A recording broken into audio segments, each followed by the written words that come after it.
welcome back. I'm a day late on this video. I was supposed to put it out yesterday. A bunch of things came up, so I didn't get a chance to work on the bed of the pickup truck. I want to guide coat and block sand that down. I figured I'd show you how I'm going to do it. I'm going to use this guide coating powder here. Now the powder that is in here, this is made by Duragold. The original powder that's in here I used up. And then I went to Home Depot and I bought a big bottle of black chalk line chalk, and I just filled it with that. It's way cheaper. And now I already have the applicator pad and everything, so I don't need to keep buying these. I could just buy some cheap chalk and put it in here. So basically I want to rub this all over the body, both sides, and then we're going to block it down with 180 grit, and then we're going to refiller prime it with probably 3 more coats of filler primer. And then at that point, it'll need guide coated one more time, block sanded down with 180, 320, and probably 600, and then it'll be ready for paint. So I like to put this stuff on real thick.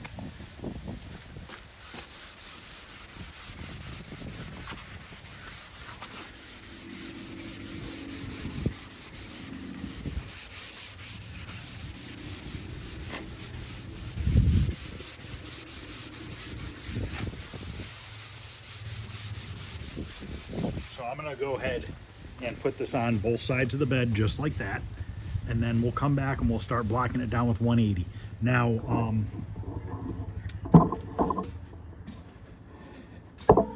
what was I gonna say?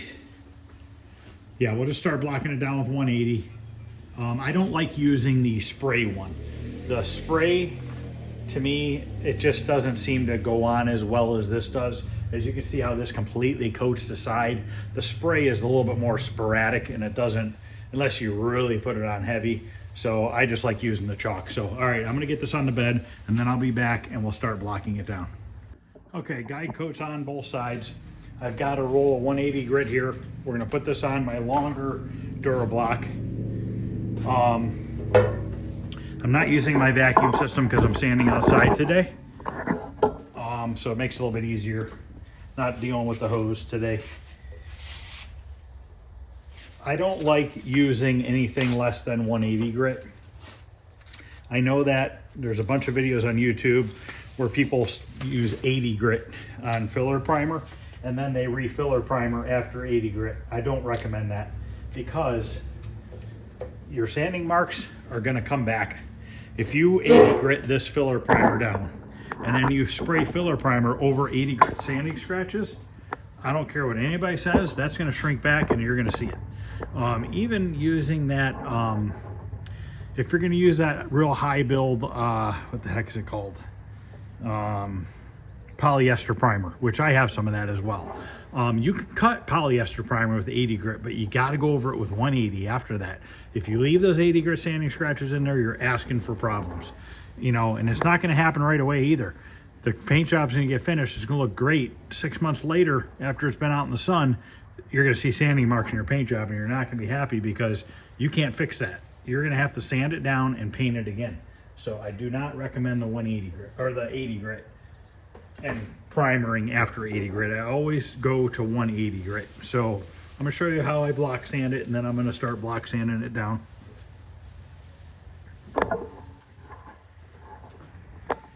I like to go crisscross, angle this way, angle that way.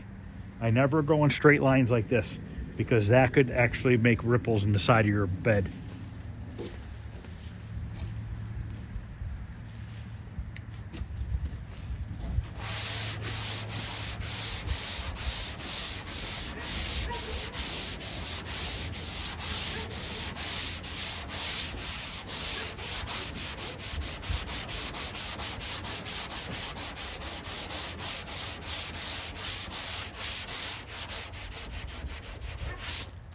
Now, you don't have to push really hard. Just let the block do the work. And you can see all these spots that are darker, these are all low spots. But those should come out once I sand the primer more.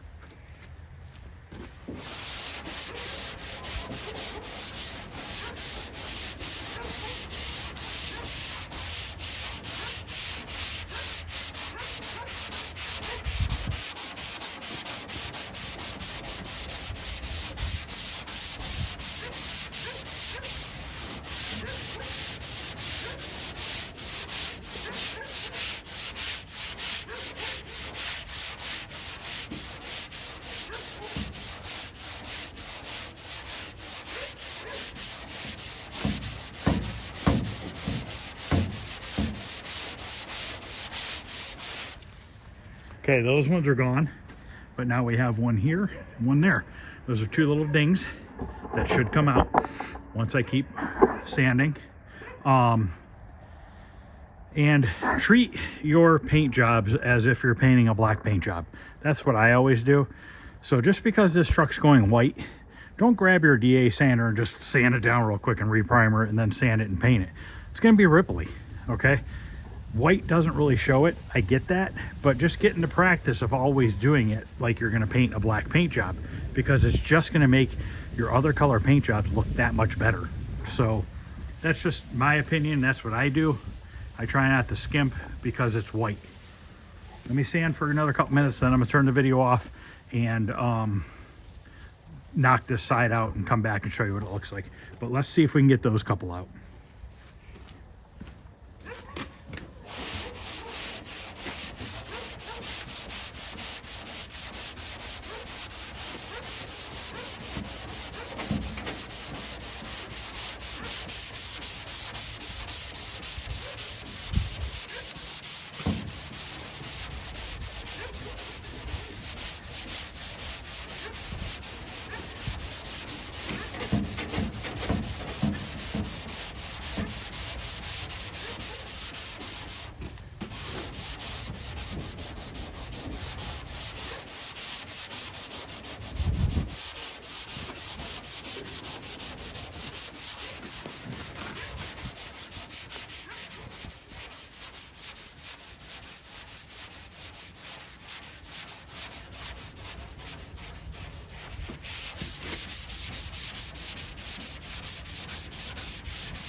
Okay, this spot is gone.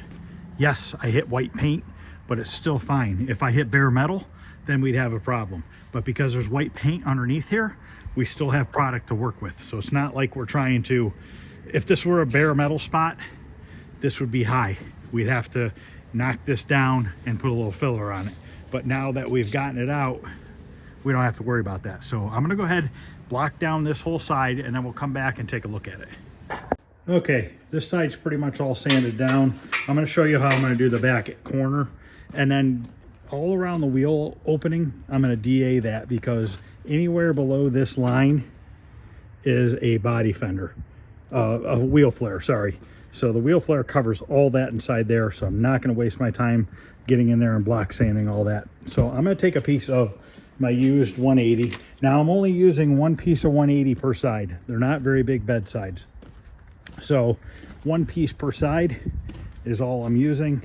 I don't want to try to do both sides with one piece, because once it starts getting dull, it's not doing as much work. Now on this is a really weird intricate flare that goes both ways. I've had pretty good luck doing this with it. And this is how I originally did all the body work to it, was I took 80 grit and I sanded it down like this. And it gave me a really, really nice curve.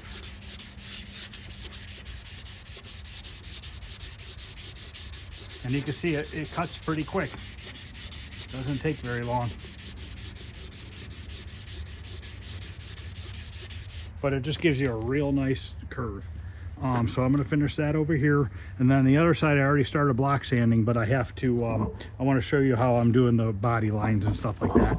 And also in here I missed some body filler. I need to put some body filler in here, and there's two little dents that you can't see that roll underneath the bedside, way underneath.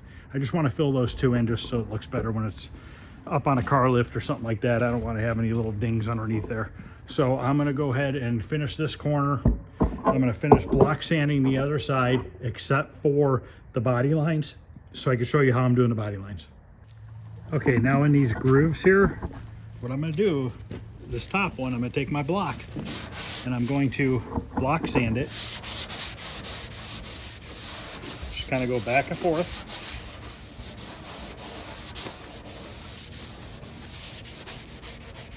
Get all the orange peel and everything out of it.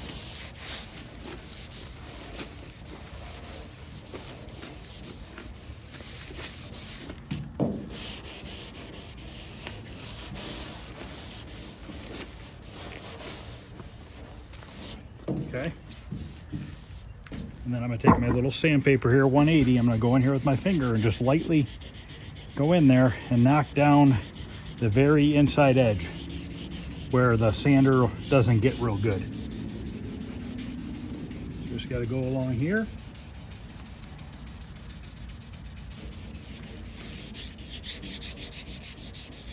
And then up top like this.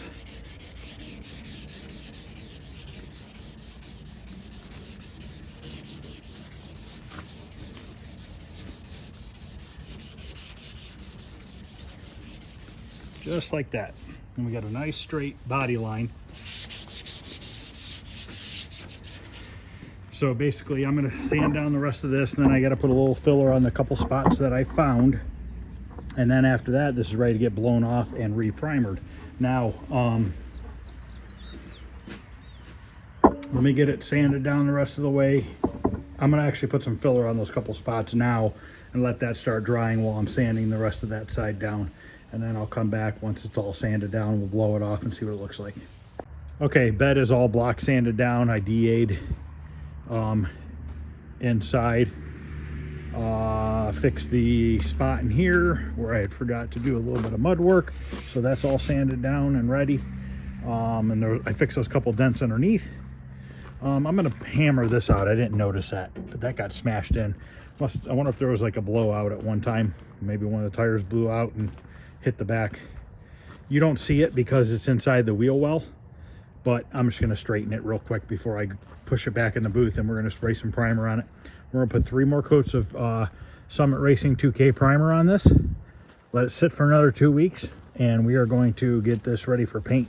So basically what I'm gonna do is I'm gonna paint the bed, the tailgate, the wheel flares, all in one shot. I don't think I'm gonna be able to fit the tonneau cover in the spray booth at the same time, but I'm not too worried about the tonneau cover because it's sitting on top of the bed.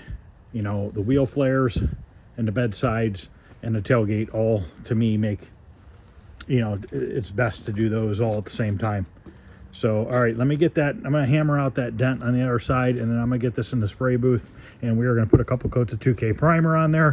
While I'm hammering that out, I'm actually gonna put the primer on the mixer and let it start stirring itself up. Oh, also, I forgot to primer in here on the last time I primered. So there is a tiny bit of bare metal right here. I'm not gonna worry about that.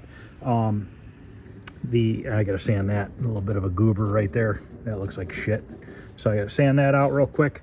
But yeah, that tiny little bit of metal I'm not gonna worry about with this 2K primer. So, all right, I'll be back shortly. Okay, primer's mixing up. I'm gonna see if I can't hammer this out a little bit. Of course, this is, I'm right-handed, so not the easiest spot for me.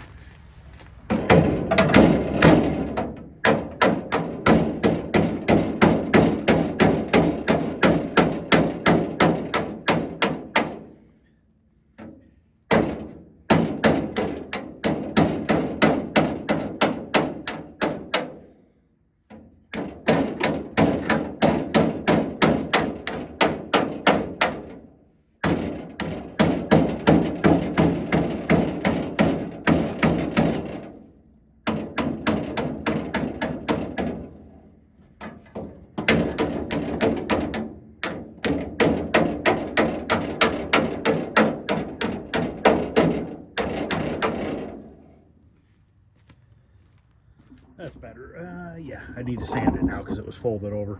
We're not looking for perfect here. Nobody's gonna see it. I just wanted to straighten it out just a little bit. Okay, it's in the booth. I'm heating it up in here. I hammered that out a little bit better. I'm gonna spray some wax and grease remover on here, and we're gonna be ready to put a couple coats of primer on here. I already blew it off real good outside. I gotta fix a couple spots with some new pieces of tape. Just keeping this old piece of plastic on here because it doesn't really matter. Let me fix the tape first, and then we're gonna wax and grease remove it. Okay, I'm gonna spray this down real good with wax and grease remover. I'm not gonna use a tack cloth, not for this. I don't need to do that. Just want to get any contaminants off of the body that I could possibly put on there with my hands. So if you soak it down really good, let it set for a couple seconds.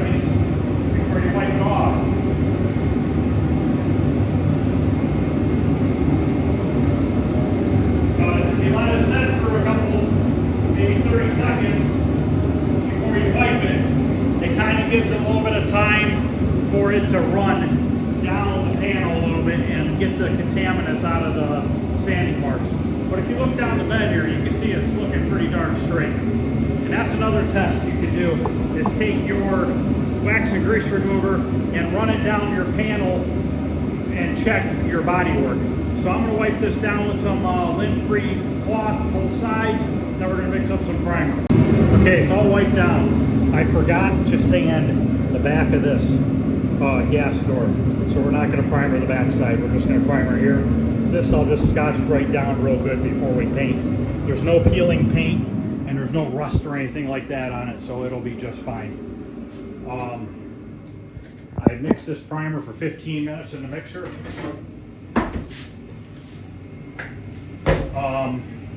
This is the Summit Racing 2K urethane primer. It's a 4-to-1 mix, and I'm going to add 20% reducer into this.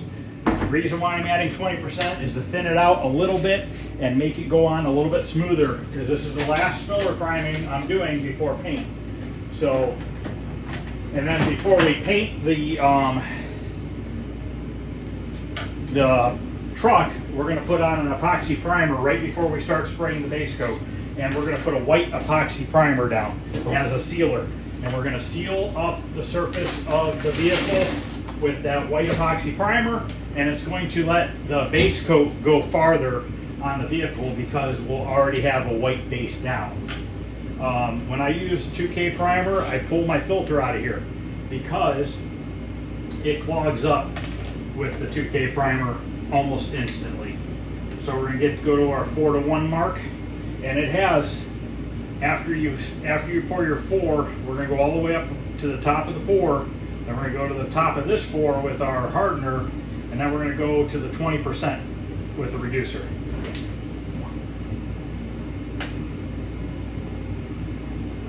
And we'll probably need 2 cups of this stuff. The first coat that I do, I am going to do the inside of the gas tank door, that rim. I want to do the bodywork area that I just bodyworked inside that taillight housing, and then put a coat on the bottom of that front of that bedside, way underneath where I did a little bit of Bondo work under there. I want to hit those areas first with my first coat. I'll let them sit for a couple minutes, and then we'll do a coat on the whole entire vehicle.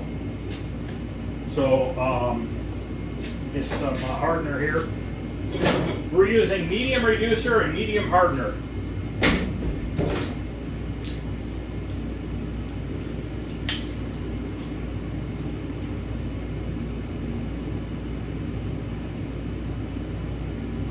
And you see how nicely this stuff sands. It sands really nice, doesn't gum up, doesn't seem to really shrink back either. So I really like this stuff. And for the price, I mean, you really can't go wrong. So $100 and some for a gallon with hardener. Because you got to keep in mind, when you're doing a nice vehicle, a nice paint job, you're going to go through a couple gallons of primer per vehicle. So that gets expensive quick. And we're not doing $20,000 show car paint job on this truck. This truck is driven. It is used for towing. I did this truck probably 20 some years ago, and he probably put 80 to 90,000 miles on it, on that paint job, by just towing cars to car shows and stuff like that and just driving it around. So he's going to do it again. You know what I mean? He's going to put another 80, 100,000 miles on the truck. And it was in pretty good shape. If he wouldn't have gotten an accident and had the front end smashed up, it really would still be out on the road driving around. But he has since had kids, and he wanted door handles back in the truck because he had no door handles. We shaved them all. So I put door handles back in the doors. At least now when his kids can get in the truck, a lot easier than not having door handles and all that stuff. So, all right, I'm gonna mix this up for another minute or two here, and we are gonna go out there, hit those spots first, and then we're gonna do a coat on the whole entire bed. We might only do 2 coats. I'm gonna see how it looks. Might just do 2 heavy coats. One more thing while I'm mixing this. If any of you guys are using this Feather Fill by Evercoat, that epoxy, not epoxy, that what's it called? Polyester primer. Do not do door jambs with it. Do not do inside of the gas tank door with it. I don't care what you see on YouTube. It'll peel on you. It will not hold. I've seen it done before.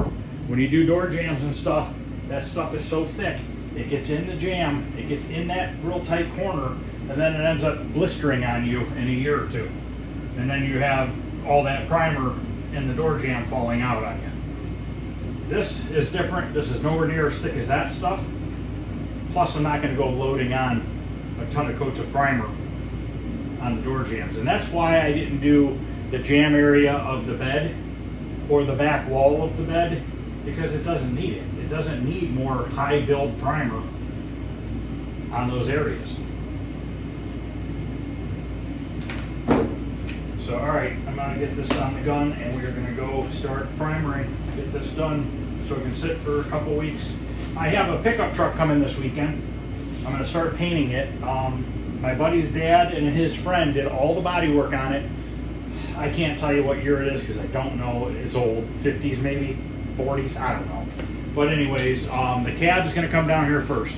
I'm gonna block sand and make sure that the body works good on the cab, and we're gonna paint it. We're painting the truck a satin gunmetal gray.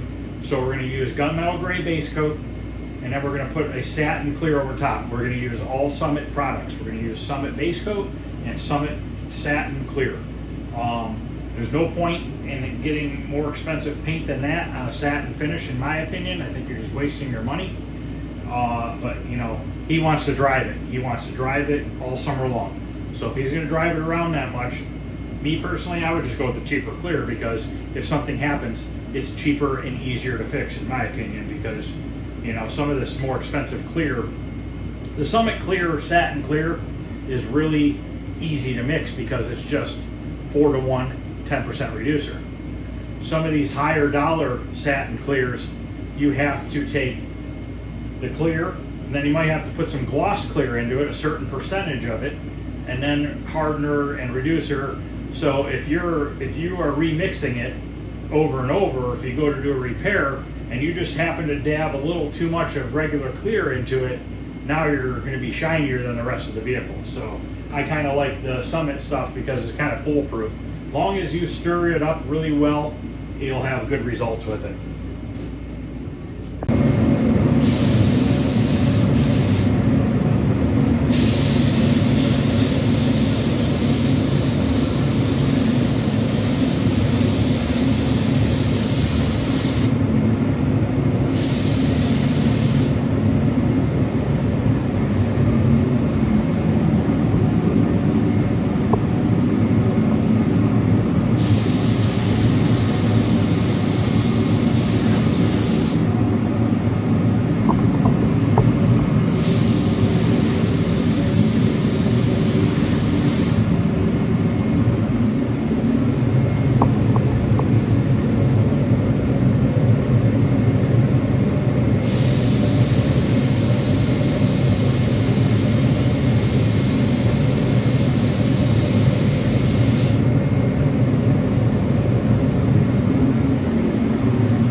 Okay, let's go take a look at it.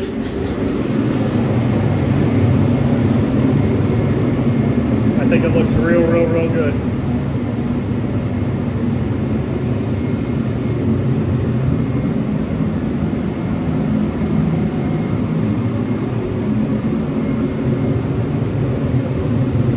So like I said, I'm gonna let this set for the next 2 weeks, and then we're gonna paint all these parts that are in here. I Frenched these in when I did the truck last time. Those are Cadillac tail lights. I don't remember from what year they are. But alright guys, that's going to end this video. If you guys are interested in seeing this truck get painted, it's a pearl white paint job. Please like, subscribe, share, hit the thumbs up. I'd really appreciate it. The next, like I said, in about 2 weeks, we're going to be block sanding this thing down.